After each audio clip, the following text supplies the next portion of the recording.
All right, welcome to the Shadow Tech Alchemy biweekly Zoom call. It is the 4th of June. I am Colin Davis. I am Melissa Mari, and today's broadcast is titled Your Triggers Are the Key to Relationship Evolution, or something close to that.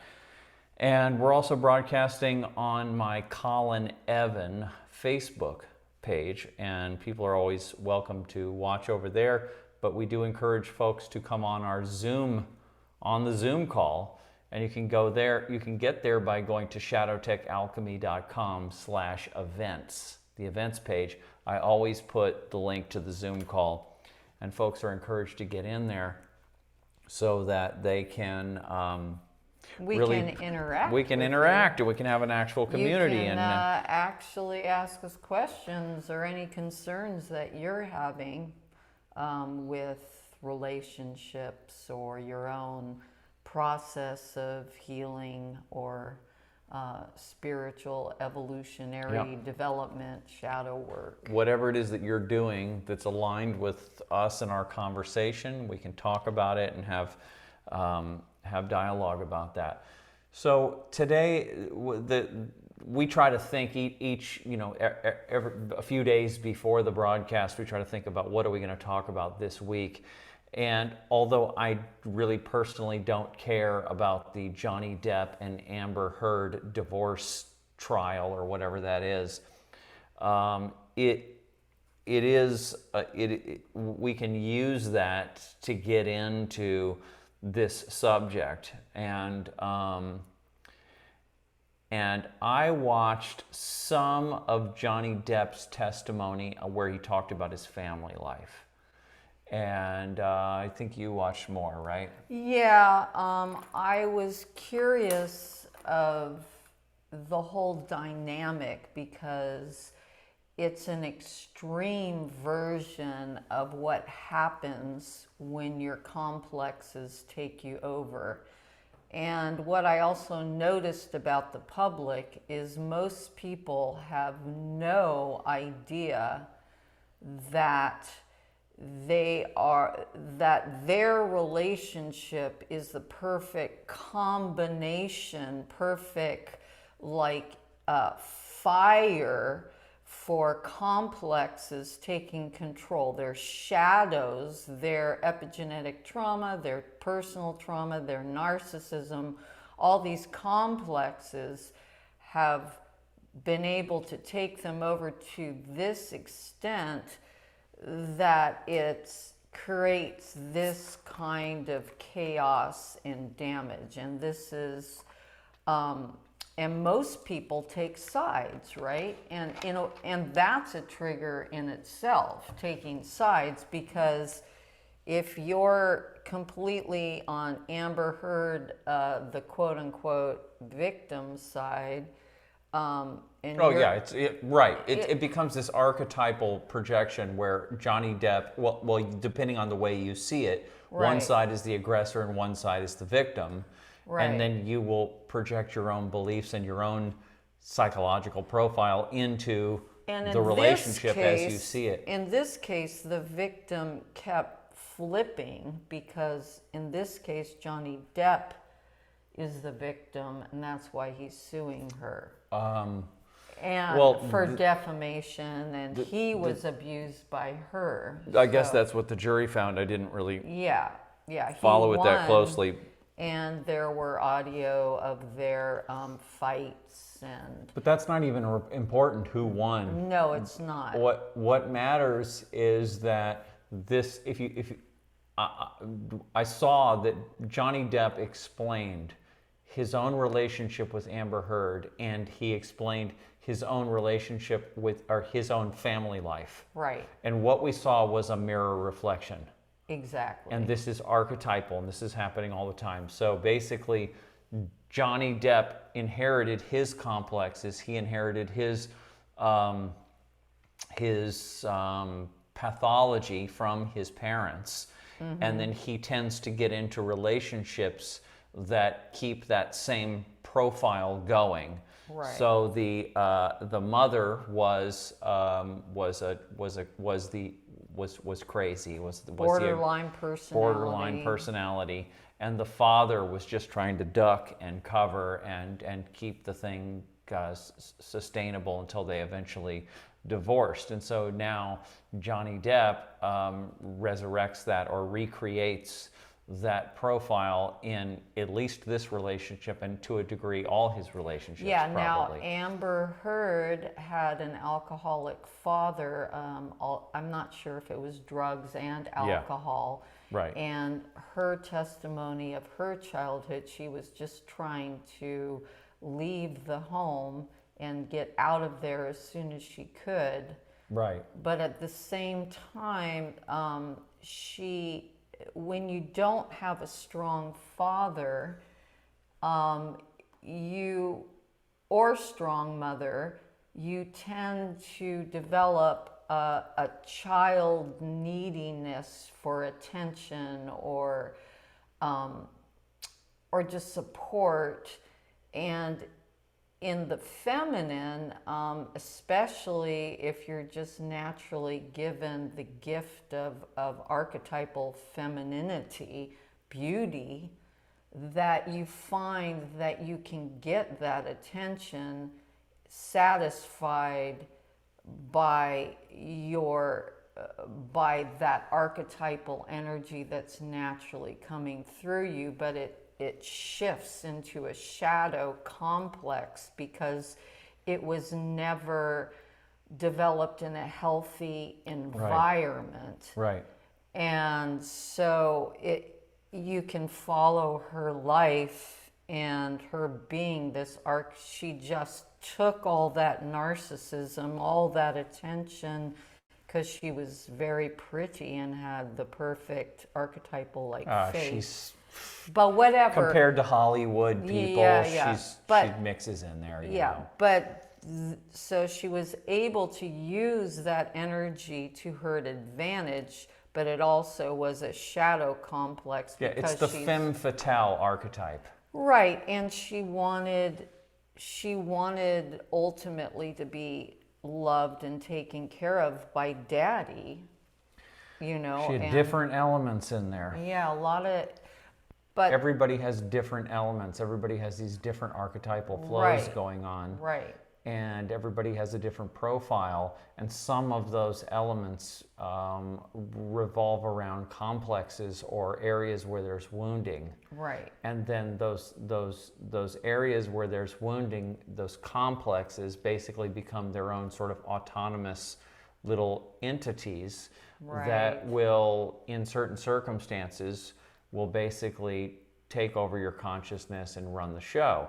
And those complexes are needing to be fed in the same way that in the society you have these different complexes, the military-industrial complex or the pharma-media complex or whatever. These are semi-autonomous entities that have their own survival needs, and they are totally amoral. And they will do whatever they need to do for and they're parasitic too. Yeah, they're parasitic. They'll basically do whatever they need to do to get the energy, in the case of the psyche, or the finances, you know, in the case of society, that they need. Mm-hmm. And so your pathology, your disease, your how you're hurt or diseased in life is basically, you can trace it back down to your complexes, which are formed out of your trauma, and some of that is inherited through your family line. And so basically, if you're not aware of this fact, and 99% of the public is not, if you're unaware that there are these that there are autonomous parts of you that have their own needs, and that they are getting involved in your life and ruining your relationships, or making it so that you can't keep a job, or creating an addiction, or whatever they're doing, and you're not aware of them. You just think, this is me, I'm messed up, and you don't know how to separate them from you, because you are not a single thing. You are a community of parts. And what you want is, you want the community of parts to be working together well in a symbiotic way. And you don't want these offshoots, you don't want these orphans, these orphaned parts, off living under the bridge, smoking crack and holding up people with a gun and robbing them. You don't want that in the city, and you don't want that going on in your psyche. And that is going on in a lot of people's psyche, and a great number of people's psyche, as we can see today. And you have to be able to find these parts, trace them back, and go, okay, I have these little orphaned parts, and they're interjecting into my life.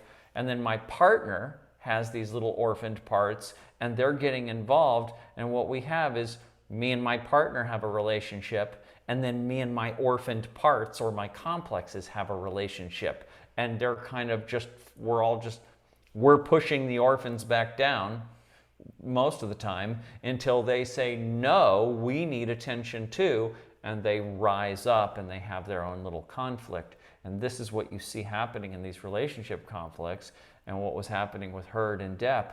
This is the archetypal, pathological, complex relationship going on. Right, and you really see in the public that how unconscious most people are, because they don't see that it's both of their complexes, which is creating the situation. Right. It's not one or the other. No.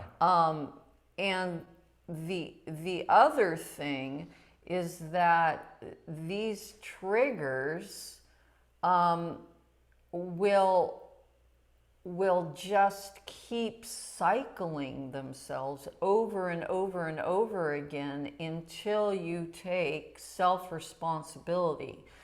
Like most of us who come from any kind of an environment where it's not like a perfect childhood, where a lot of people come from divorces or single mothers or fathers, so it's not like the archetypal healthy relationship. Yeah. And so when you grow up, you go, I'm never going to be like my mother. I'm never going to be like my father.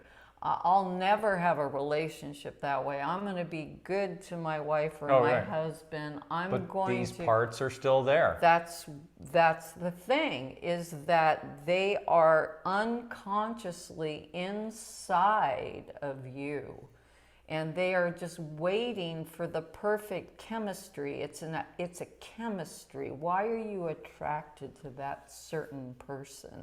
And why are they attracted to you? Part of it is animus projection. And then also part of it is your complexes being involved in the situation, because generally people don't get together into relationships that don't also serve the complexes. Exactly. It's an agreement between all these different parts of one's psyche.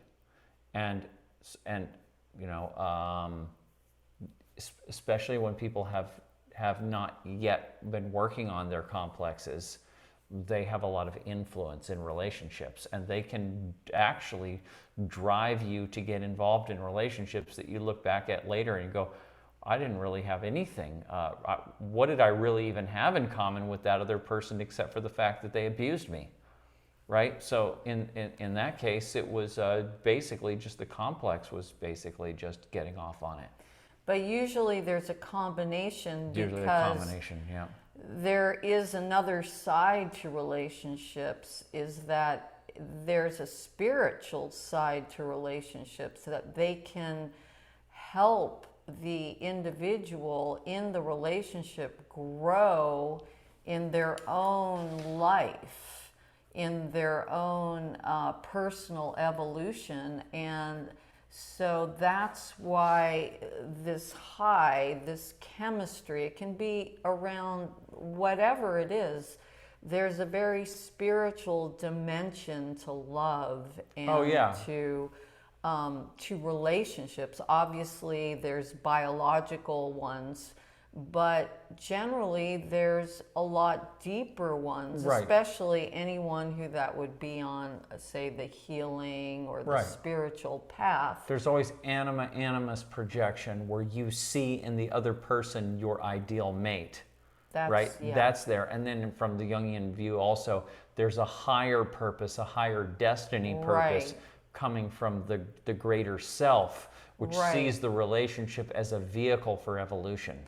Right. So that's going on too. But then the complexes in there are also saying, yeah, but I resonate with that other person's complexes. And so that's- that kind of general agreement is what forms a relationship. Yeah, and that's why what we're saying about triggers being the prima materia, the material for your own evolution in both your relationship and your own life, if you're willing to look at this interaction that you have with another human being, an intimate interaction with another human being, as that evolutionary potential.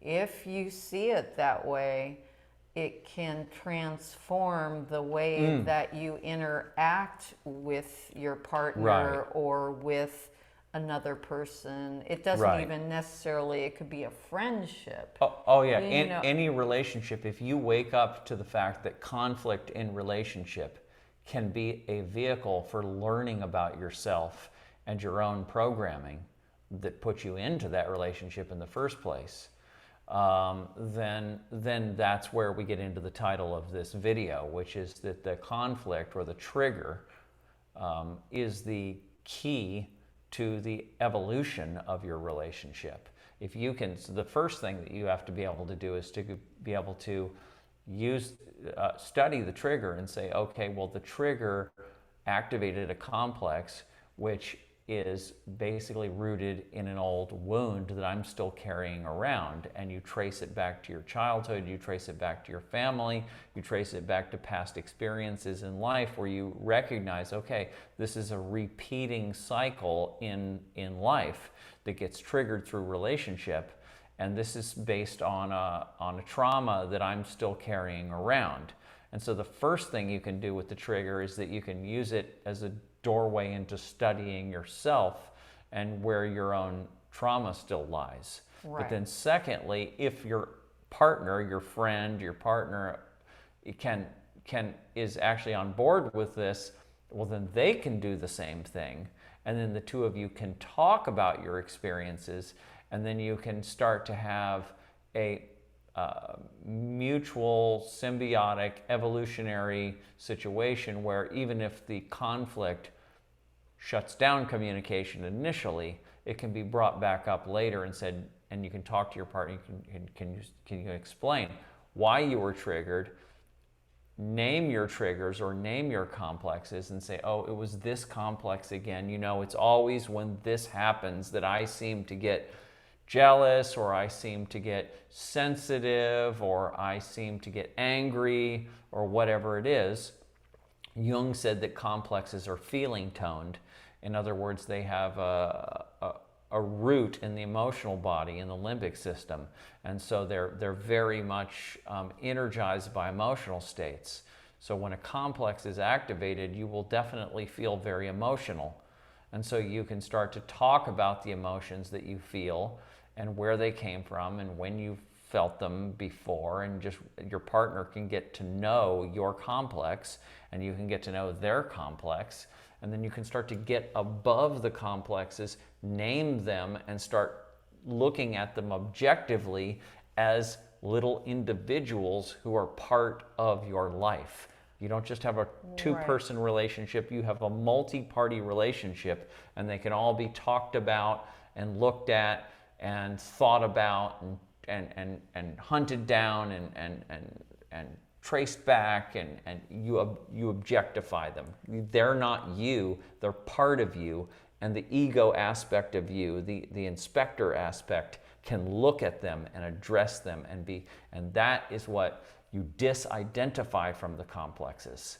And this is how you start to separate yourself off, and this is how you don't become a slave to the complexes who throw you around and then make you destroy your relationships and destroy the world on account of their neediness. Right. So you were talking about how Jung said that the complexes are feeling tone. Yeah. And that's a key, because from our or I can just say my experience and in our relationship of how this worked for us, and I'm sharing this so that you understand that this is a process that you keep doing throughout your life. It's not just something that you do and all of a sudden you're better. No, this is an ongoing process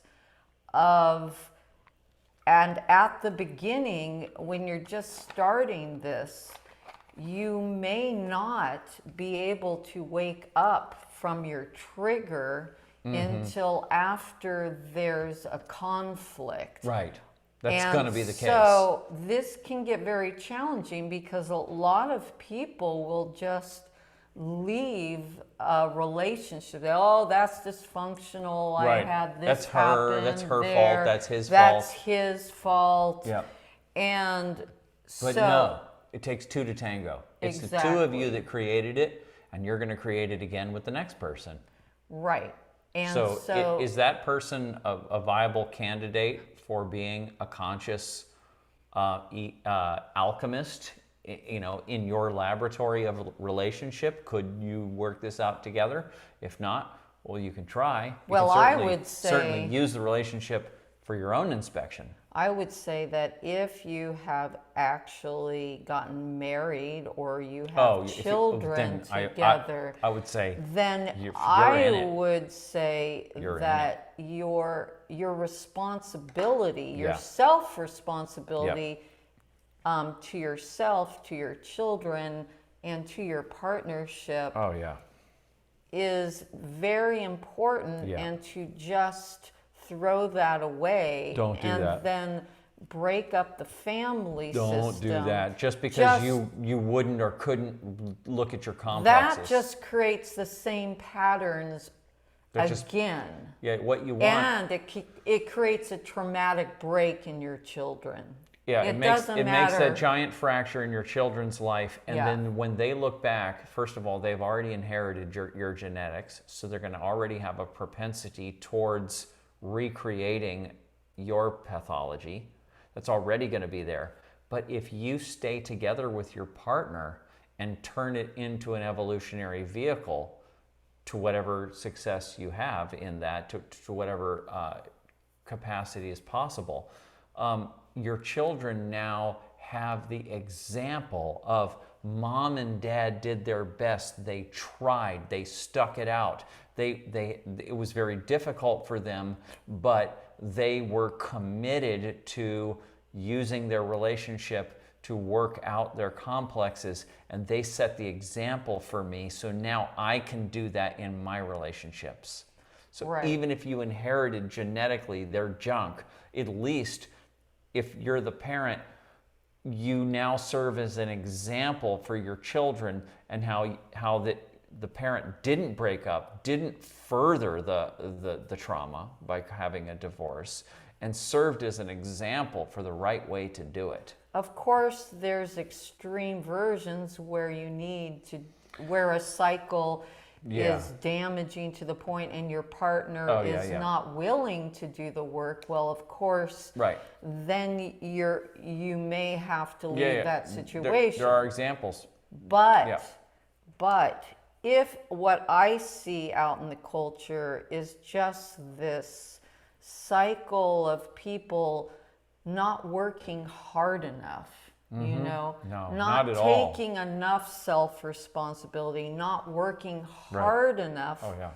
on these issues and these challenges that come up in life. And if there's no effort, Oh, yeah. then these cycles will just get worse and worse, and then you pass it on to your children. And Right. this is what we're all anybody who has these complexes and epigenetic trauma, this is what we're doing in our lives, is we're healing the epigenetic trauma that has been passed on to us. And we have to take a stand at a certain point and say, Right.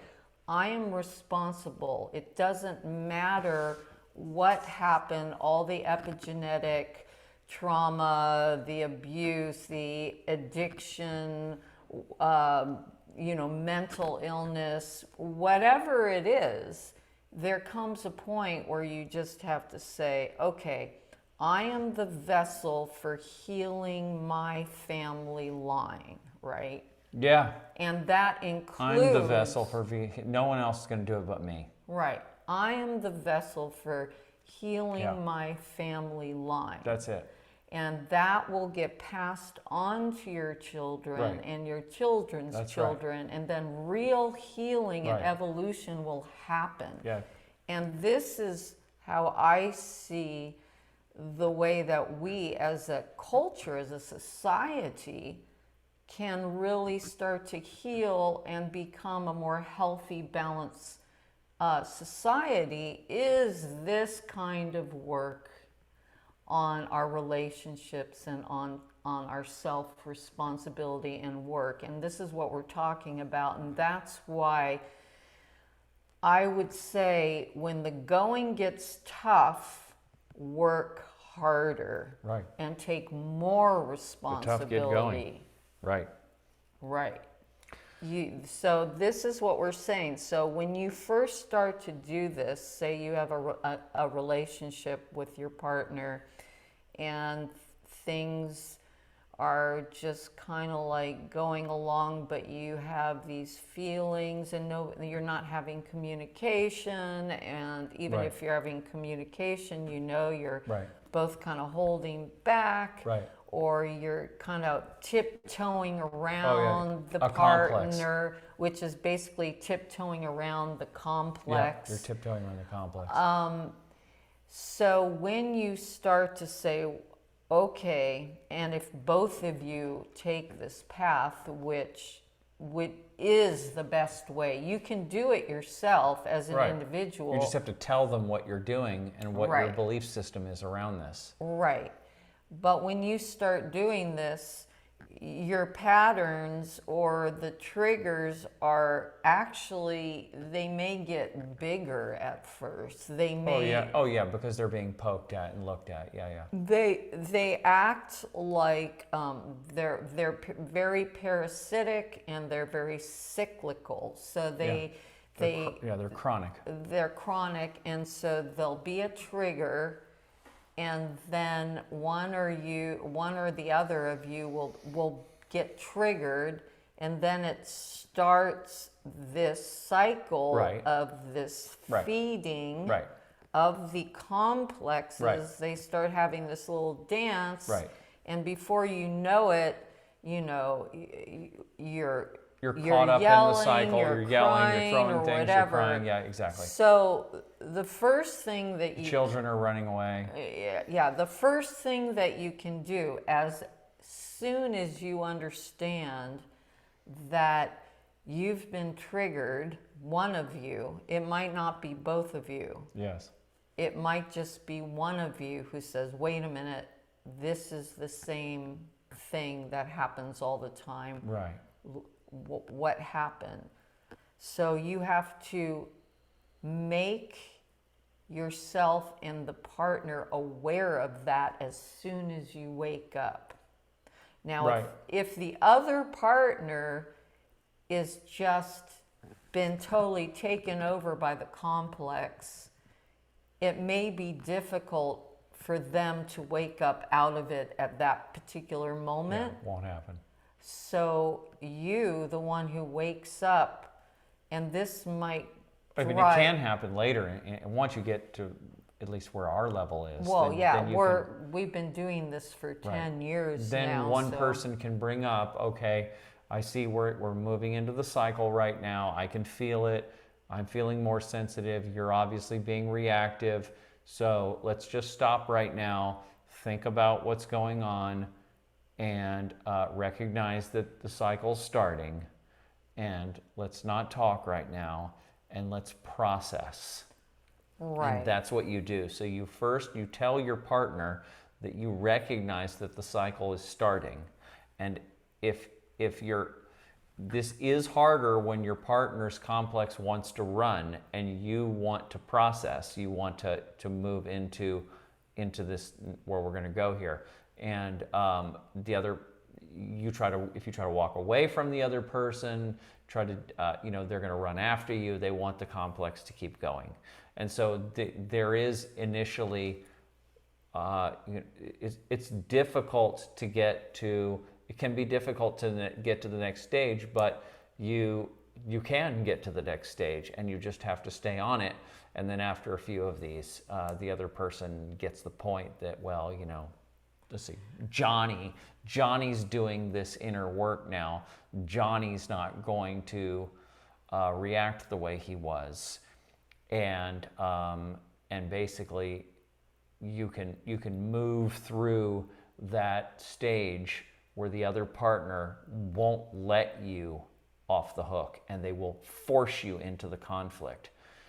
But once you can get to the point to where you and your partner can wake up and say, okay, I recognize that we're both involved in the process, we're both triggered, and we both have complexes and they're both triggered right now, then you can move into the processing. And basically what you do is, this is the emotional processing that we've talked about over and over. Something before you get into Yeah. So it's tricky.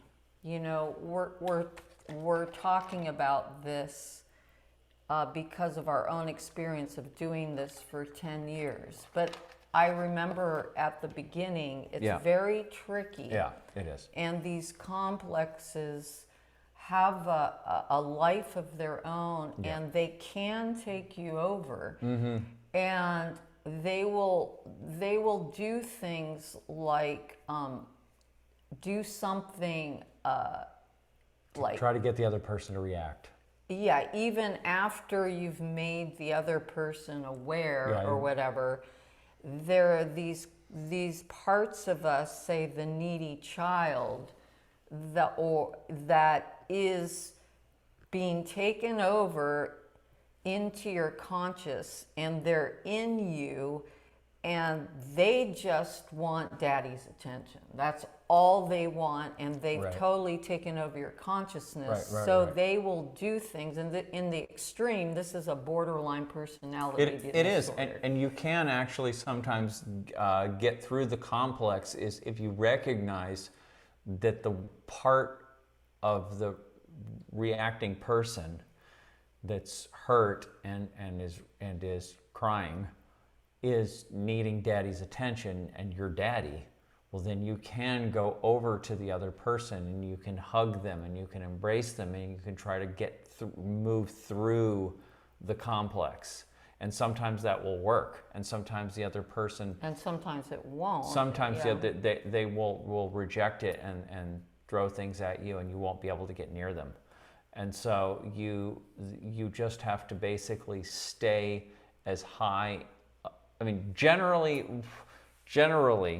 it's not a situation where one party's complex is totally cycling and you're going, oh, okay, I'm totally awake to this. I'm not triggered. I can see he or she is in their cycle right now, and now let me try to approach them in the best way possible. Let me try to bring the energy down. That's not usually happening. What's usually happening is that one person is more conscious than the other, but their complex is cycling too. Yes. And they have intense feelings of wanting to speak out, of wanting to act out, of wanting to either punish the other person or defend themselves from the other person. Mm-hmm. And it takes everything you have to be able to get above the whole thing. Yes. And to be able to, but one party, after a while, one party will be able to do it. And then two parties will be able to do it. And then they will reluctantly stop fighting. Right. and then go into the emotional processing. Yeah, it's very difficult for these parts of us that are so hurt to let go and to just sit in the hurt. And this is where we found the emotional processing Right. That's what we're going to go into to now. be the way that you can, once you've been triggered, and it doesn't matter where in the argument or the issues that you wake up, but you finally wake up, you have all this emotional pain that's been built up, Right. then that is the perfect time Right.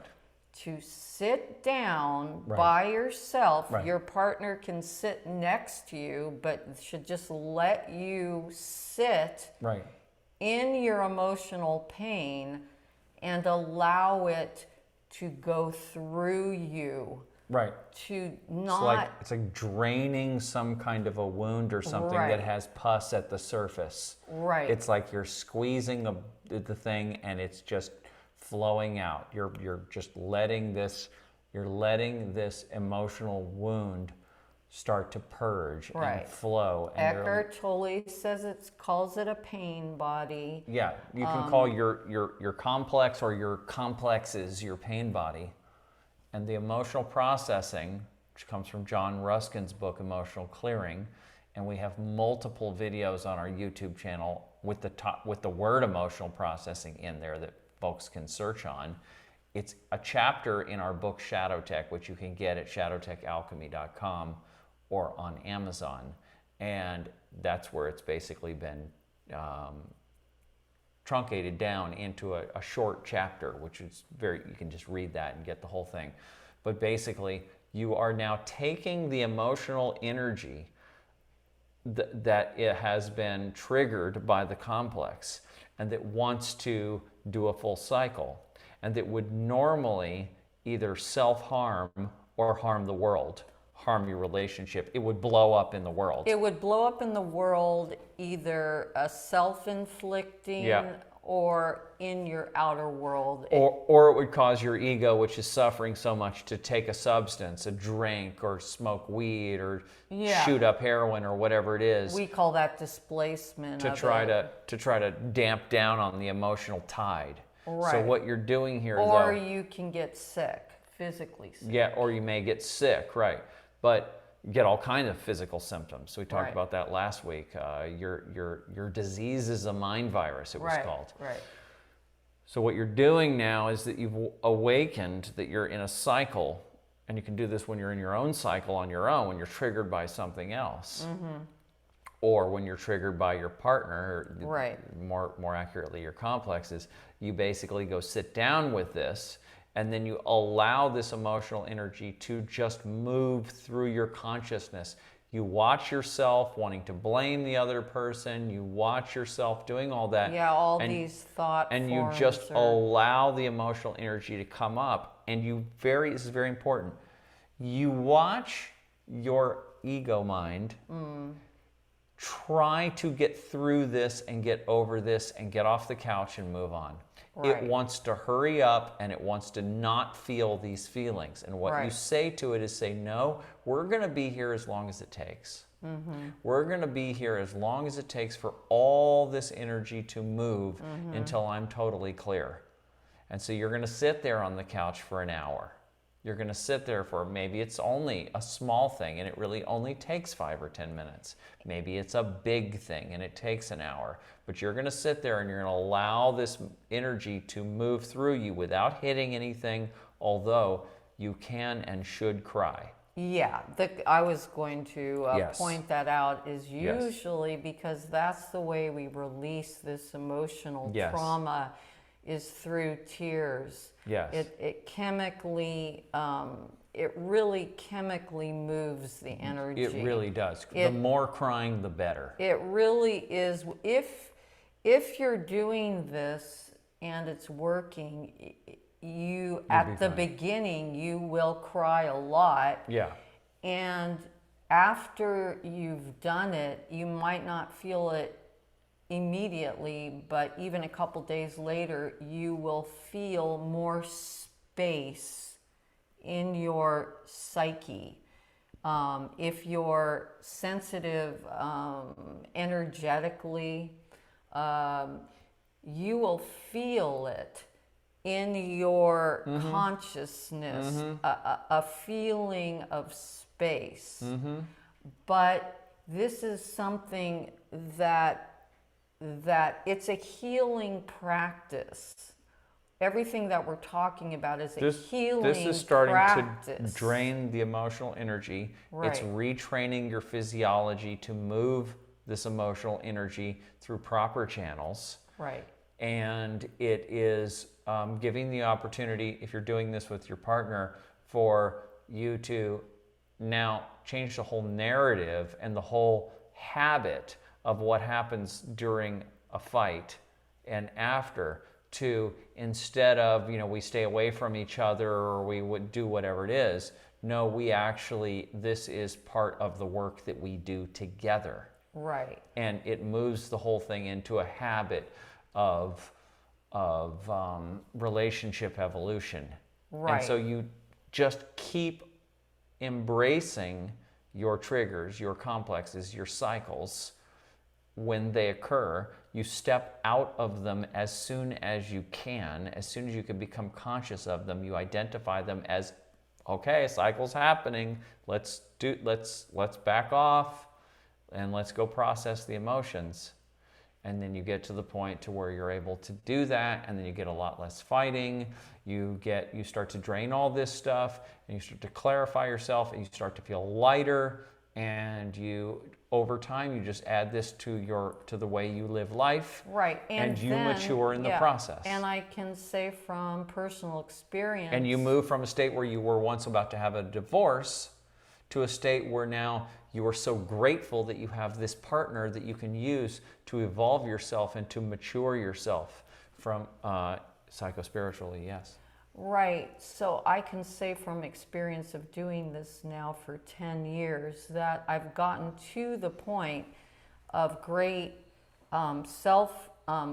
this was one word that I wanted very, very much to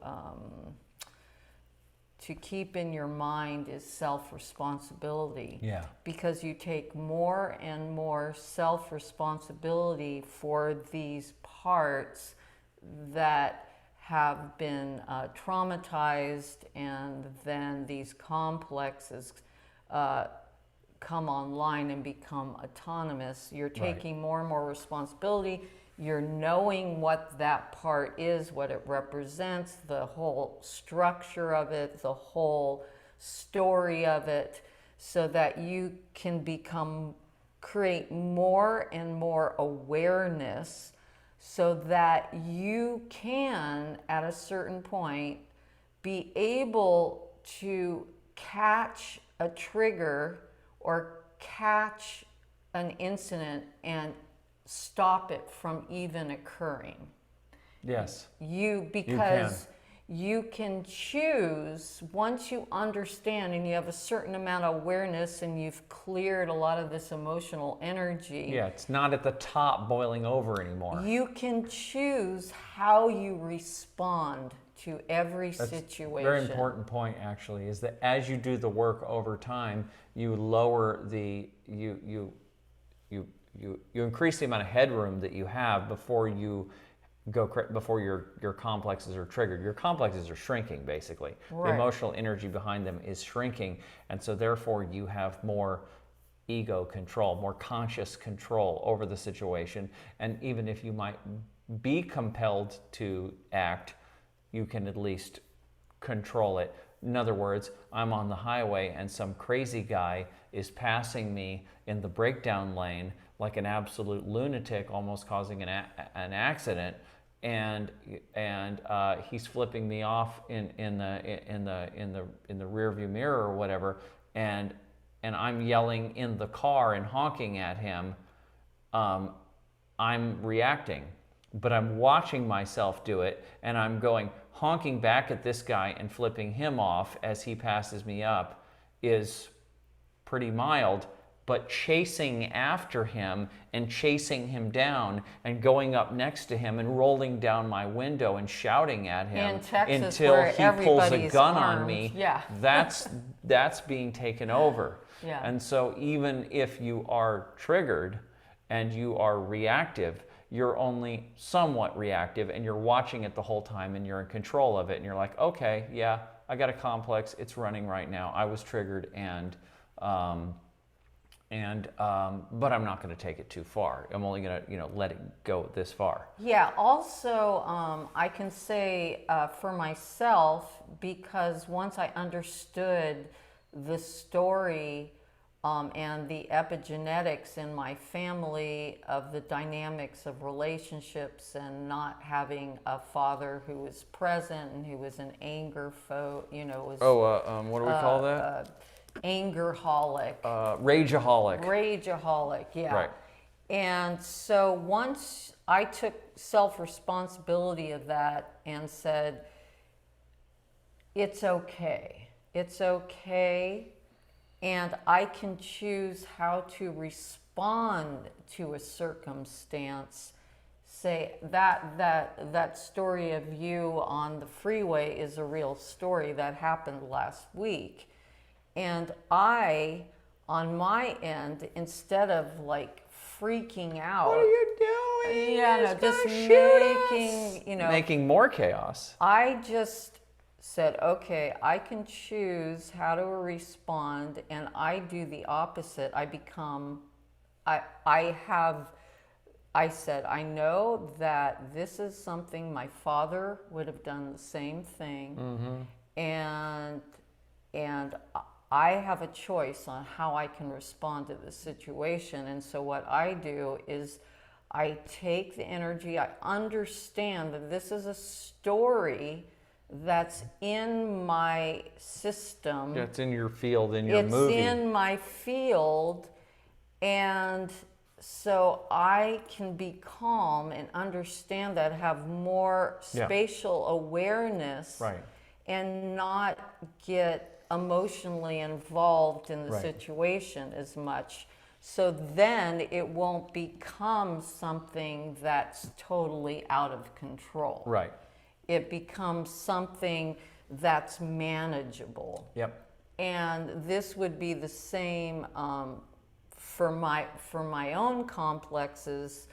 I have a little imp that wanted attention from her father, and so she would cause little accidents, break things. And now I realize it can be like a poltergeist when it's really, I've actually in one of our interactions, when these complexes were going up, I actually broke the hard drive in my computer. Yeah. And and one time we were in the middle of one, and a tire blew up on the freeway. Yeah.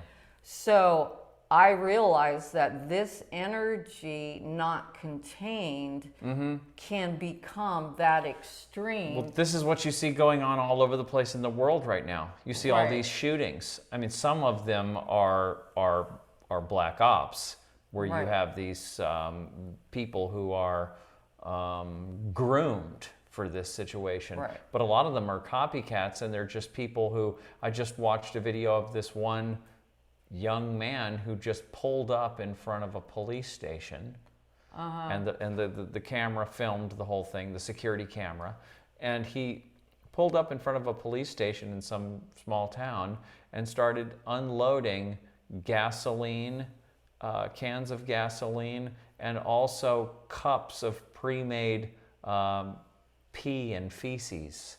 And he started throwing these cups onto the front door of the police station. Oh, wow. And then the cops figured out what was going on, and they showed up in the parking lot, and they came in, and then he started throwing them at the cop cars, and he started throwing Molotov cocktails or some kind of, I don't know how he would do it. I guess he would just take light a rag in a cup of gasoline and just throw it over onto a vehicle. So he started throwing it onto the vehicles, other cop cars that were in the parking lot, And he just did this for about 15 minutes before they showed up, just burning things, and then they showed up, and he just kept doing it while they kept telling him, stop, back off, until he started throwing the Molotov cocktails at them, and they all collectively just shot him to death.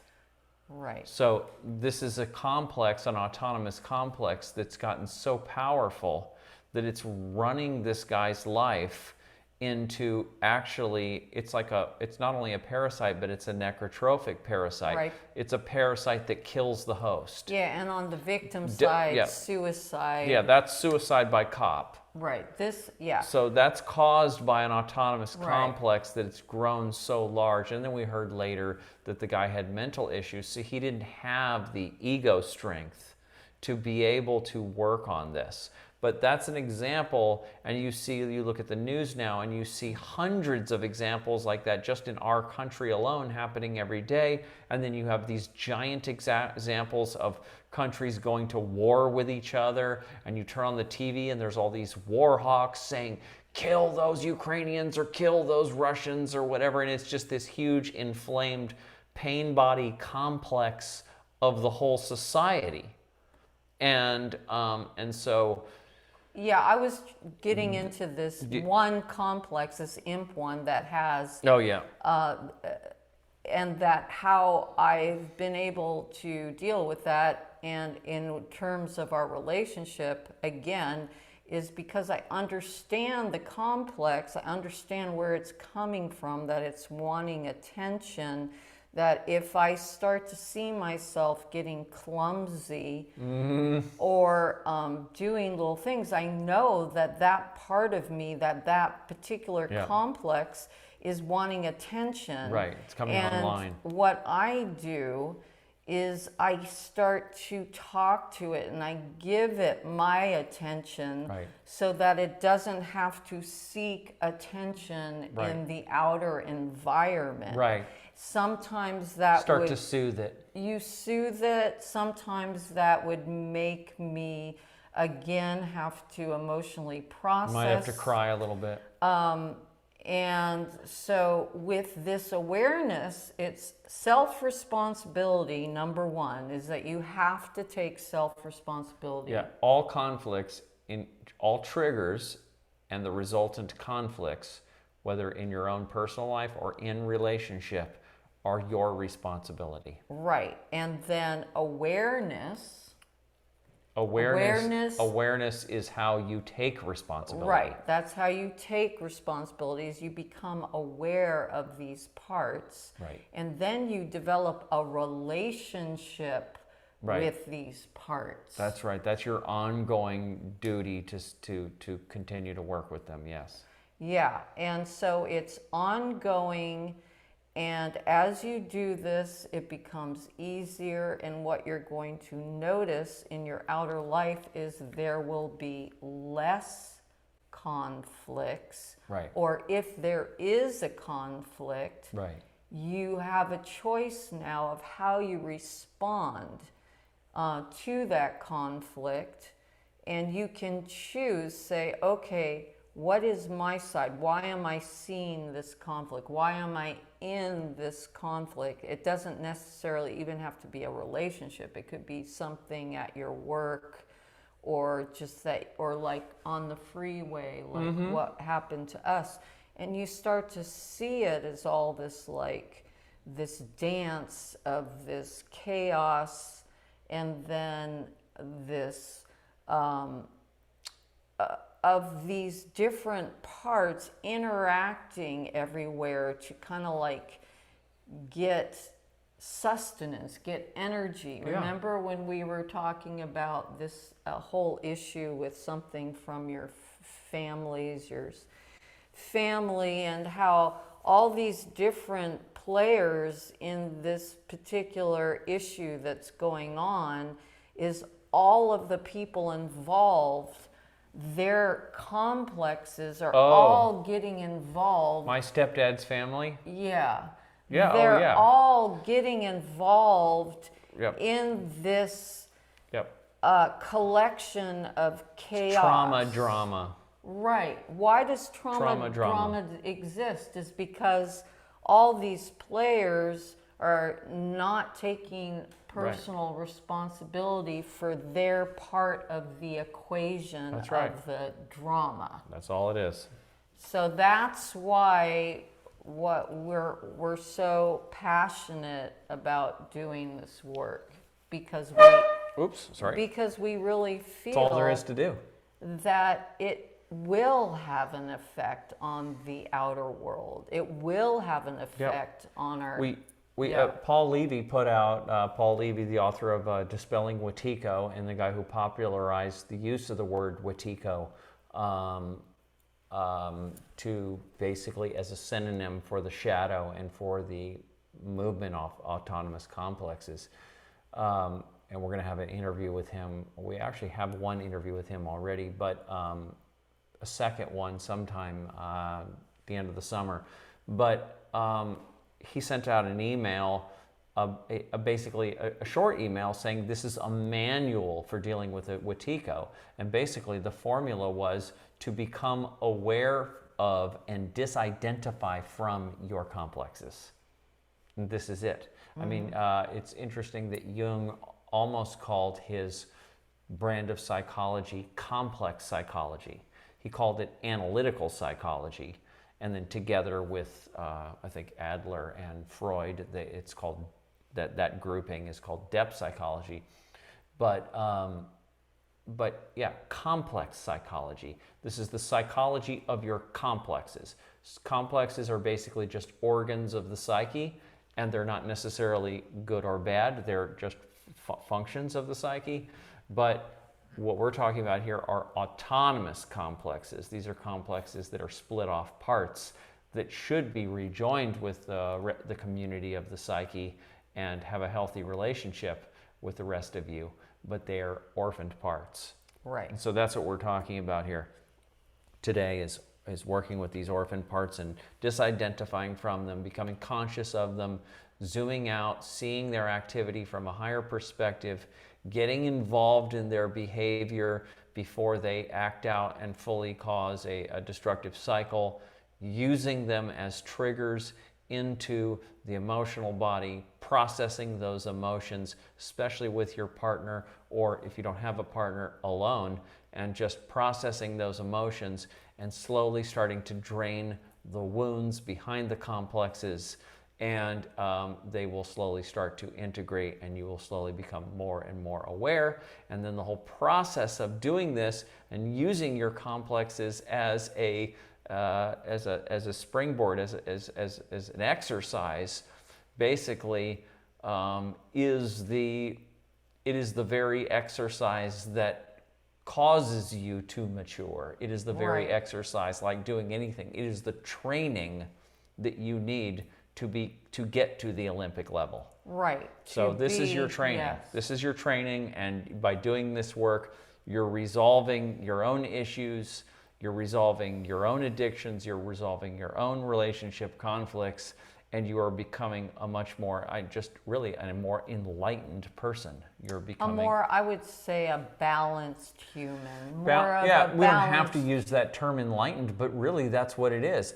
One who is able to see. Yeah, right. That's all it means. Yeah. So today, that wraps up today, and I don't think we have any community out there today to interact with, because they detected that this was going to be difficult. Yeah, because it's so simple in some ways. Yeah, but just summed it all up very quickly there for you, and yeah. it's very simple, although it's difficult.